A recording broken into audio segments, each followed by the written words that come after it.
வணக்கம். நான் அப்புக்கலை. பயணங்கள் முடிவதில்லை. ஆர்கே கன்வென்ஷன் சென்டரில் இருந்து தாய்மாமன்கள் அணிவகுத்து தங்களுடைய செல்ல குழந்தைகள் வாழ்வில் சிறப்பாக வாழ்வதற்கு மாலையிட்டு மரியாதை செலுத்துகின்றனர். நம்முடைய தமிழர் மரபுல தாய்மாமன்களுக்கான இடம் மிகவும் பெரியது. அவர்கள் வாழ்த்துவதும் அவர்கள் சபையில் நின்று மணமக்களுக்கான வாழ்த்துக்களை தெரிவிப்பதும் பார்ப்பதற்கு அலாதியானது. இன்றைய திருமணத்திலுமே அது போன்ற நிகழ்வுகள் தான் நடைபெற்று வருகிறது. தொடர்ந்து மேடையில் உள்ளே ஒவ்வொருவராக ஆண்களும் பெண்களாக, அதாவது அத்தைமார்களும் பாட்டிமார்களும் அடுத்தடுத்து மணமகனுக்கு மாலையிட்டு வாழ்த்துவது பார்ப்பதற்கு சிறப்பாகவும் மகிழ்ச்சியாகவும் இருக்கிறது. ரிசப்ஷன் மற்றும் திருமணமாக நம்முடைய தமிழர் திருமண மரபு மாறியுள்ளது.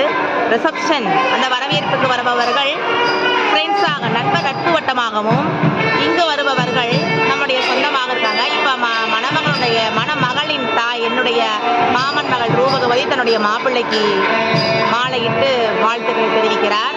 தொடர்ந்து நிகழ்வுகள் சிறப்பாக நடைபெற்று வருகிறது.